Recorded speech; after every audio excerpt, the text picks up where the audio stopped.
keep saying it, but we got to give Emmett Jones a raise, y'all. This is the 5th wide receiver commit for the University of Oklahoma, and Cortez Mills is on board. He's going to be a part of the Sooners 2025 class. This is a guy that has potential to be a 5-star by the end of the cycle, and this was a guy that Clemson and LSU really wanted. Don't let them tell you any different. But as I said at the beginning, you got to give Emmett Jones a raise. This man's on a heater. He can focus on 2026 now. I don't think he's taking any more 2025 guys. I don't think the room is there. But before we dive into it, jump in the comments below. Give me your thoughts on whether or not you think Emmett Jones is an elite recruiter. And what are your thoughts around the 2025 wide receiver class? Because Oklahoma, they got a really good one here in the 4-star, 6'1", 170-pound wide receiver. And Cortez Mills coming from the state of Florida, Oklahoma, going back into the Sunshine State to get another recruit. This is a big one, y'all, because this is one where, and as you guys can see it at the time of recording this, the crystal balls or predictions, they are in favor of Clemson. That's where Tom Loy, that's where 247 Sports has him going. Now, the rivals guys, the On3 guys, they thought a little different. But Cortez Mills took a visit out to LSU this past weekend. And LSU, that's the team that you were afraid of because LSU does a really good job with the skilled wide receivers, and they just recently had that really good class in 2019. And you feel like LSU's building off that. Now, I think LSU probably still lanes with DeCorey and more. So for LSU, they might be missing out on this guy, but they're going to be getting an absolute dude in that room. And for Clemson, you don't feel that bad either because they stole Bryant Wesco from you last year. But this is Oklahoma's first real recruiting win over Clemson. Like, yeah, you lost Drew Woodaz to Clemson. You lost Sammy Brown to Clemson.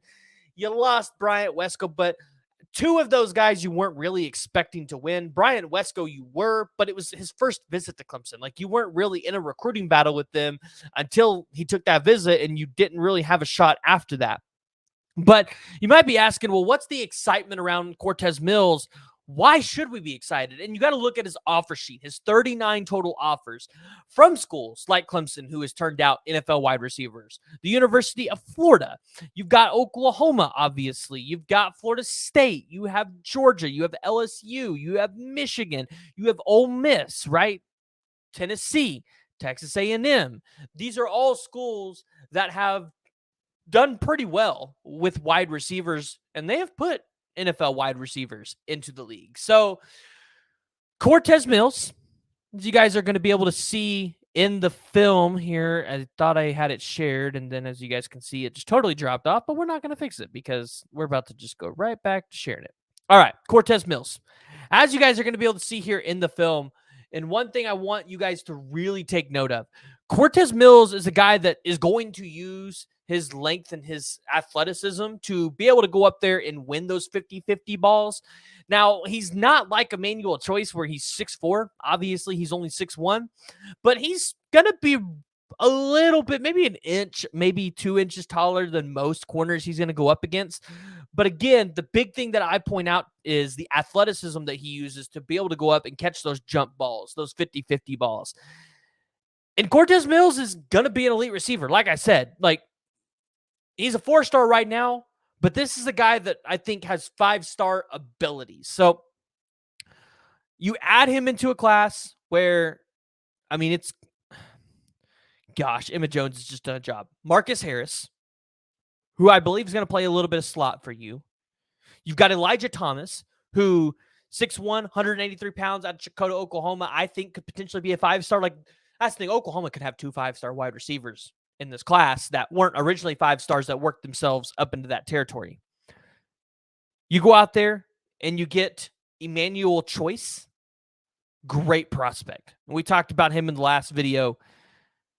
I think Oklahoma's wide receiver room is as deep and as good as anybody else's wide receiver room in the country. And I didn't even talk about Grayson Harris, who's the 5'10", 170-pound wide receiver who's been in this class for as long as we can remember. I think he was one of the first commits in this class.